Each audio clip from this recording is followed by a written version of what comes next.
Bora, então para quem não viu nenhum vídeo dessa série aqui, eu fiz essa carteira pública, né, para mostrar realmente para vocês como é que eu invisto, chamada dos 10 aos 100 mil, que eu comecei com 10 mil reais, então eu chegar até os 100 mil, mas enfim, daí para frente a gente vai vendo, para mostrar para vocês basicamente como que eu movimento meu dinheiro e como que eu gosto de investir, porque no final das contas eu venho aqui falar sobre investimento para vocês e nada mais justo que mostrar para vocês como é que eu faço para administrar o meu, certo? Na prática. Então, dito isso, eu gosto de investir minha carteira atualmente pública em alguns setores, sendo que o principal dele hoje são ações.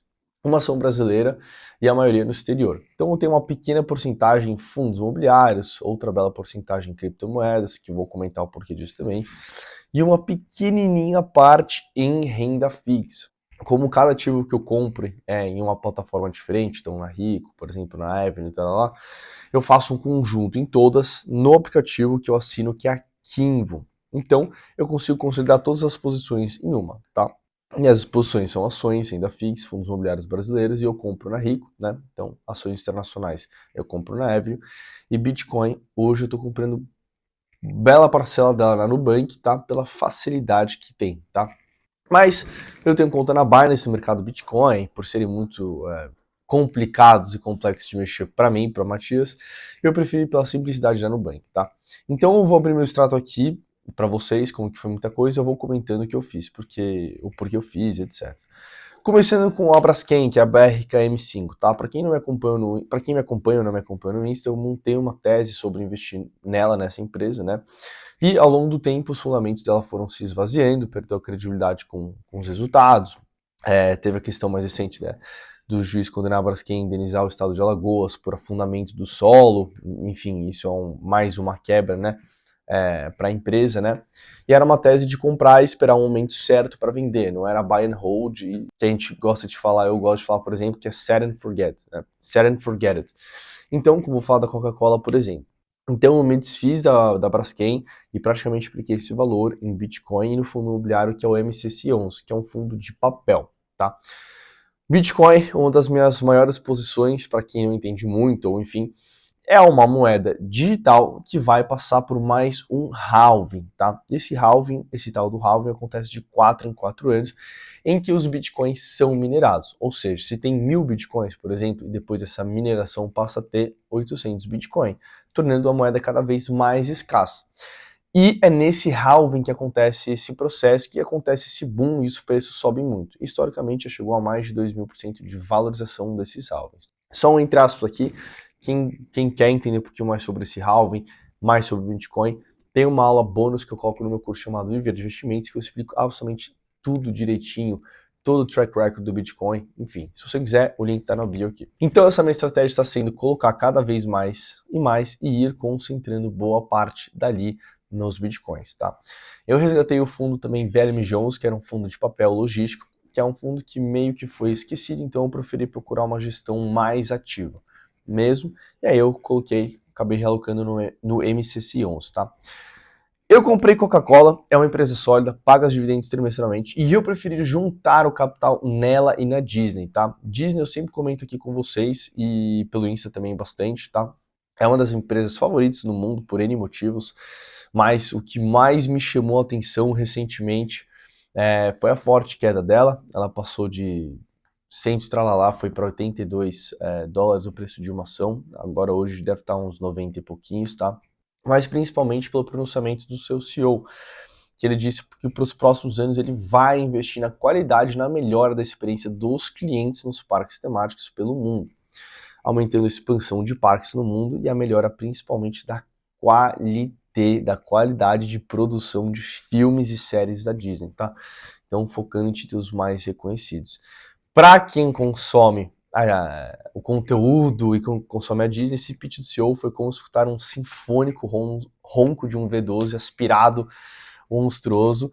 Então eu apliquei mais e mais a Disney. Eu resgatei as outras grandes techs, Netflix, vendi Google, vendi Microsoft, fiz 35% de lucro em cada uma dessas, quase. E apliquei 80% na Disney e 20% eu apliquei mais na Coca-Cola. E hoje que estou gravando esse vídeo, recentemente eu tinha comprado Pão de Açúcar, mas optei em vender pelas notícias recentes de prejuízo e ofuscação de uma melhora nesse curto, médio prazo, tá? Então, eu acabei reaplicando esse dinheiro em um fundo imobiliário que investe no maior setor e que mais cresce no Brasil, né? Que é o agronegócio, chamado RZTR11. E também resgatei um fundo que eu tinha da China, que eu tinha mostrado para vocês como é que investe nele, e coloquei tudo nesse RZT11, tá?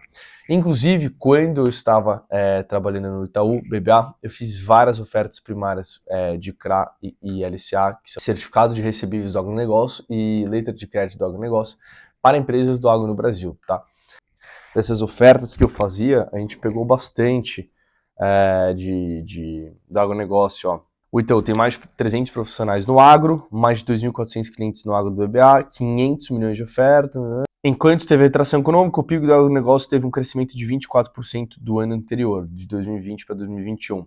10 bilhões de dólares em exportação do agronegócio brasileiro em 2020.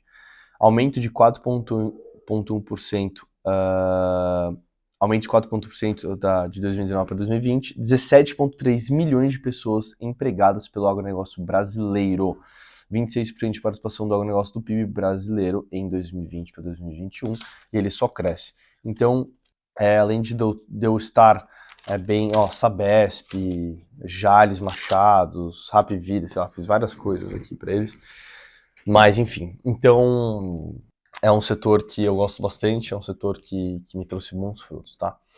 E no meio de tudo isso, em outubro eu resgatei quase 600 doletas para fazer uma viagem que eu fiz para Palma de Maiorca. Eu fui para Lisboa e Palma de Maiorca, eu colei para a academia do Rafa Nadal Academy, eu consegui tirar uma selfie com ele, então eu usei parte desse dinheiro para fazer umas compras e curtir um pouquinho lá, tá? E sobre a carteira como um todo, hoje eu estou mais alocado, mais concentrado, né, nela, pretendo manter um pouquinho acima de 25% mesmo, tá? Depois eu faço esse rebalanceamento.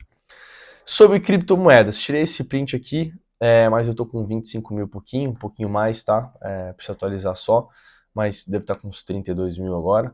Mas como um todo, depois do halving que vai ter em 2024, eu vou liquidar grande parte da minha posição e depois repensar o que eu vou fazer. E além do halving, você vai ter mais, sei lá, de 10 ETFs de grandes empresas, JP Morgan, BlackRock, querendo fazer ETFs de criptomoeda. Então, podendo sair esses ETFs também, provavelmente vai ter um boom, mas é basicamente isso. Sobre os fundos imobiliários, está bem abaixo do que eu quero ter na minha carteira pública, então eu ainda atualizo, não atualizou aqui ainda, mas devo estar com 7, 8 mil reais agora, mas depois do halving do Bitcoin eu pretendo aumentar minha posição para receber cada vez mais dividendos, tá? E fazer com que a bola de neve cresça. Então é basicamente esse o cenário que eu estou pensando daqui para frente na minha carteira. E tadinha da renda fixa, né? Ela ficou bem abaixo de todas. Como eu olho para a renda fixa, parte de um dinheiro para alocar em oportunidades, então eu estou mais alocado em Bitcoin e ações, mas futuramente, obviamente, eu vou rebalancear isso, porque é importante ter também bastante caixa. Então eu pretendo rebalancear e aumentar essa posição, né? Então foi uma bela posição que eu peguei, foi um PCA mais 7,77%, que consegui do Banco da Ecoval, então foi uma bela renda fixa. E agora, por último, quanto que eu venho recebendo de dividendos com o passar do tempo, né? A gente viu que tem alguns meses com maior recebimento, mas na média ali uns 70 reais por mês e aumentando, tá? Aqui a gente consegue ver melhor os proventos que recebi por ano, mas em 2022, como a carteira começou, né, em 2022 mesmo, em meados ali de setembro quase, o total foi de R$ 161,91 reais, o que é bem pouco, mas agora em novembro de 2023 recebi quase R$ 80 reais e contando, né? Então, com aumento nas minhas posições em fundos imobiliários, dezembro/janeiro vai dar uma rechada nesse recebimento, e em 2024, acontecendo o halving, eu realocando o dinheiro, rebalanceando a carteira, ações, fundos imobiliários, enfim, provavelmente a gente vai ver esse número quadruplicar para muito mais. Então, essa basicamente foi a atualização da minha carteira, tá? E é isso, gente. Galera, não se esqueça de se inscrever no canal, um abraço e até o próximo.